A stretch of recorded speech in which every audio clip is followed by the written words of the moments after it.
reaction to, not really sure if this is a serial killer files, but we're going to call it a serial killer files. Ed Gein. This is a more popular serial killer. Obviously, he inspired movies like Psycho, The Texas Chainsaw Massacre. This guy was nuts, and he has inspired a lot of crazy properties.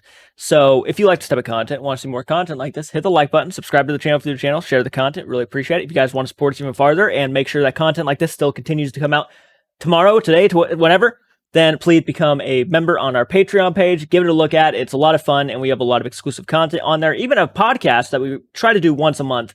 So if you guys want to be a part of that, then please head on over there and check it out. Link in the description. But without further ado, we're going to dive into this thing. I don't know a whole lot about Ed Gein. I know some things about Ed Gein. I'm not like a diehard researcher when it comes to serial killers. I do enjoy documentaries to kind of learn, obviously, about the person and to help me be more aware of my surroundings. It's just good information to know to prevent myself from ever falling in the hands of one of these psychos. So here we go. Psycho.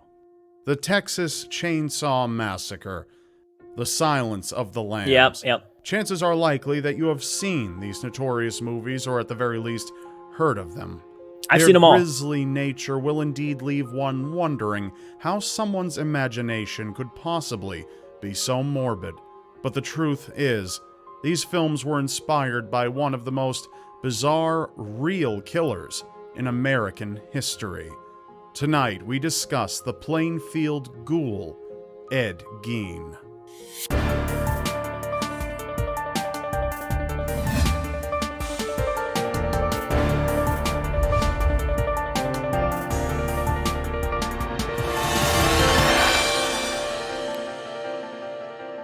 Anatomy of Murder. Edward Theodore Ed Gein was born August 27, 1906, in La Crosse County, Wisconsin, to his parents, George Philip Gein and Augusta Wilhelmine Gein. Ed was the younger sibling of two children. His older it's pretty brother much like was serial killer Henry files. George Gein. Ed's father worked as a carpenter, tanner, and insurance salesman, while his mother ran a grocery store, which was sold a few years later. The family soon left the city and purchased a 155-acre farm in Waushara County, Wisconsin, near the town of Plainfield. This became the Gein family's permanent residence. Augusta deeply despised her husband due to his alcoholic tendencies, which often left him jobless. But because of the family's strict Lutheran beliefs, she refused to file for divorce. Augusta cherished the farm's vast isolation. She wished to keep her son. That probably caused a lot of friction in the household. The fact that she believed that she probably should not divorce him, and she just stuck with him. She stuck out with him, even knowing they probably weren't meant to be together. Probably led for a lot of drama, a lot of uncomfortable situations, a lot of intensity in the household. Far from the world. Toxic. And instill her strong religious faith within them. She regularly read them passages from the Bible, specifically violent ones from the Old Testament. In addition, she told her sons that all women were naturally prostitutes. During his childhood, she was the only fucked. times Ed left the farm and interacted with the outside world was when he was attending school. Even so, his mother would always discourage him from making friends, and when he did, she would punish him severely. In school, Ed exhibited abnormal behavior and peculiar mannerisms, specifically laughing during completely random times. His teachers and peers assumed he was merely amused by his own jokes. When he wasn't in school, Ed and his brother would be working various chores on the farm. But despite trying desperately to please their mother, Augusta often abused her children, believing that they would grow up to be failures like their father. You keep beating them, they will be. During the teenage years and early adulthoods, Ed and Henry remained Mother sounds horrible. disconnected from people outside of their farm and only had each other for company. George died of heart failure in 1940 at the age of 66 due to alcoholism. Okay, so he lived a life. Were consequently left with the responsibility to find odd jobs around the town. This would help cover living expenses. Residents of the community deemed the two brothers as honest and reliable. While Ed and Henry worked as handymen, Ed would also frequently babysit for neighbors, relating more with children than adults. Eventually, Henry began to date a single mother and additionally rejected his own mother's views. He became gravely worried about Ed's fondness of her and sometimes spoke ill of Augusta around him. On May 16, 1944, a brush fire that Ed and Henry were burning began spreading rapidly. It was reported that during the fire, the brothers were separated. By nightfall, when the fire was properly extinguished by the firefighters, Ed reported that his brother went missing. A search party wielding lanterns and flashlights found Henry dead, lying face down.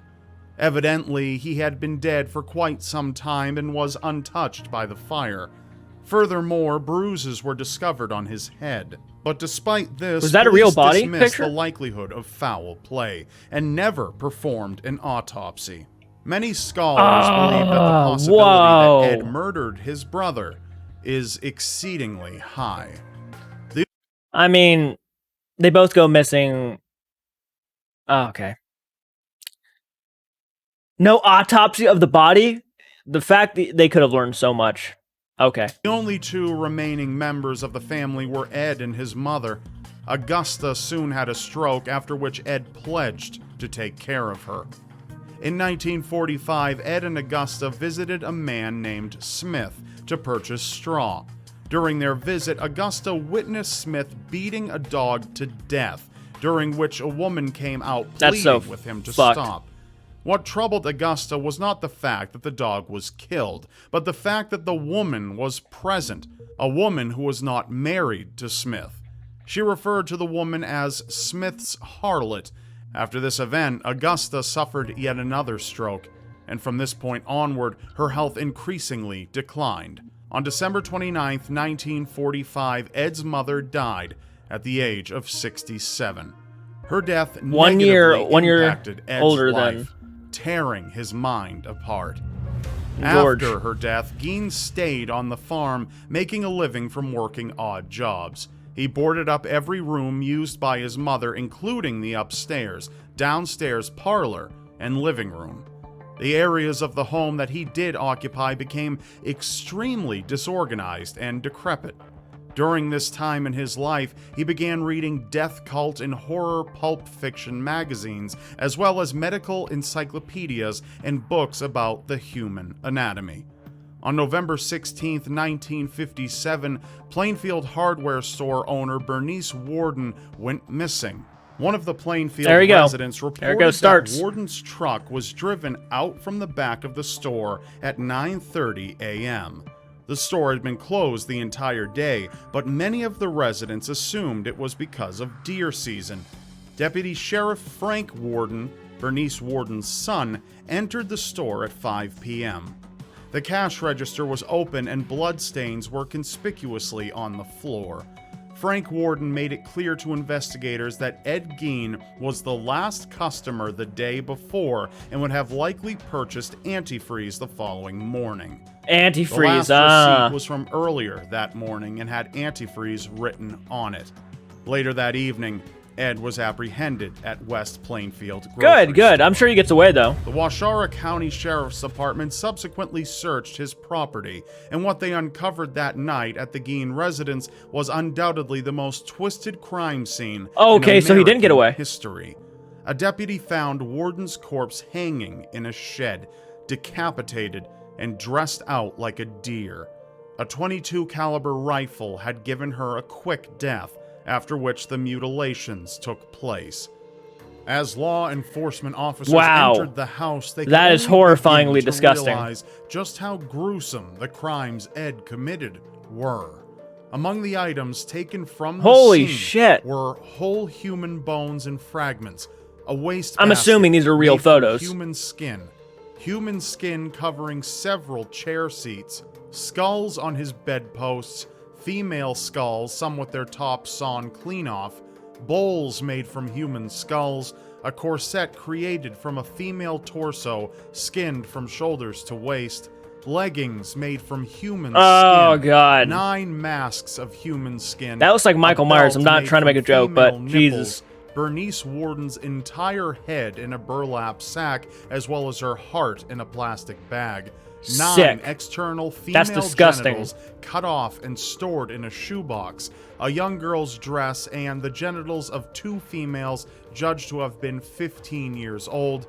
4 noses, 15 a pair years of old. lips on a window shade drawstring, a lampshade made from the skin of a human face, internal organs in the refrigerator, fingernails from female fingers, and the skull and face mask of tavern owner Mary Hogan. Ed would later confess to killing her as well. These pieces of evidence were photographed at the State Crime Laboratory and then properly disposed. When authorities questioned Ed Gein, he confessed to making as many as 40 nocturnal visits to 3 local graveyards between 1947 and 1952. dug up bodies. While at the cemeteries in a dazed-like state, he unearthed bodies that were recently laid to rest, but claimed to usually leave empty-handed. On other occasions, he would exhume the recently buried bodies of middle-aged women, some of whom he thought resembled his mother. He would then take their bodies home and tan their skin to construct his grisly creations. Ed admitted to stealing the bodies from 9 graves and even led investigators to their exact locations. However, authorities found it hard to believe that Ed could dig up a grave in one single evening. To prove his claims, they excavated 2 graves that he claimed to have taken bodies from, and as Ed had told them, they were empty. Gein denied having sexual intercourse with the cadavers that he stole, explaining that they smelled too bad. Sometime after Augusta's death, Ed crafted a woman's suit so that he could become his mother and literally crawl into her skin. Oh god, that's creepy. Face masks that were carefully peeled from corpses. Interestingly enough, Ed was soon considered a suspect in the disappearance of Evelyn Hartley, although her remains were never found on his property. As the questioning continued, Sheriff Art Sly reportedly banged Ed Gein's face and head into a brick wall. Oh shit. Because of this incident, Ed's first confession was ruled inadmissible. Those who knew Sheriff Sly said that he was traumatized by the unimaginable horror of Ed Gein's crimes, but was also afraid to testify in court due to his violent outburst. Yeah. As a result, he died of heart failure. One of his friends remarked on his death, stating he was a victim of Ed Gein as surely as if he had butchered him. On November 21st, 1957, Gein was charged with 1 count of first-degree murder. Ed pled not guilty for reason of insanity. He was found schizophrenic, therefore deeming him unfit for trial. Thus, he was sent to Central State Hospital for the criminally insane, but later transferred to Mendota State Hospital in Madison, Wisconsin. In 1968, medical professionals determined Ed to be mentally able to confer with counsel and participate in his defense.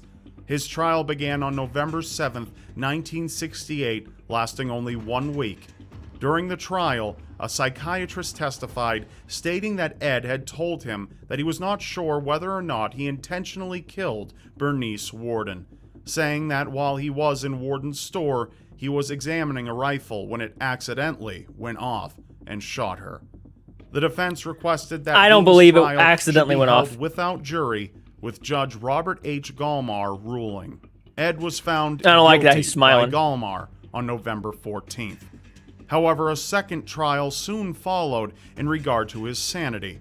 During this hearing, medical professionals testified, as it was soon ruled out by Judge Gallmar, that Gein was not guilty by reason of insanity. As a result, he was committed to Mendota State Hospital again, where he would spend the rest of his life.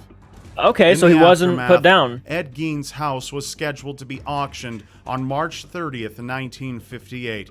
It was also rumored that the house would become a tourist attraction. However, before any of this could become a reality, his house was burned down under suspicious circumstances. When Ed learned of the situation, he simply shrugged and stated, "Just as well." His car was sold to Carnival Sideshow operator Bunny Gibbons for $760. He charged 25 cents for admission and labeled it Ed Gein's Ghoul Car. Ed Gein died on July 26, 1984, due to respiratory failure secondary to lung cancer at the age of 77. He lived one hell of a long life, though. Thank you all for watching. If you'd like to see more videos, I'll say this, and I'm sorry I did not talk too much. I was actually learning a lot while watching that. First off, I don't believe it was an accidental kill. I think he knew what he was doing. I think he shot, and the body was not there, so obviously he took the body.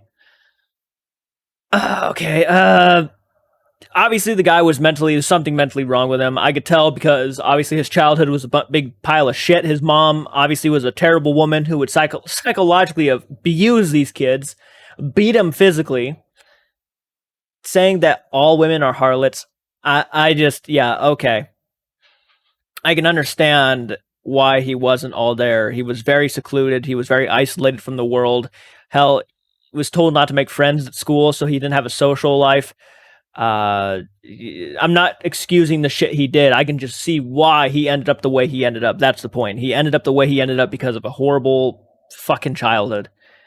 I'm not even sure if I'm going to be able to show a lot of those photos. I'm probably going to blur them out, to be honest with you. But comment down below. Let me know your thoughts. What do you guys think of this? Should I watch an Ed Gein movie? Is there a documentary I can watch so I can learn more? And if there is so, if you guys want to support me on Patreon, you guys can watch a full-length documentary with me on Ed Gein, because I would love to learn more about this guy. Obviously, piece of shit human being. Got everything he deserved in the end. He died, so he's not around no more, but insanity.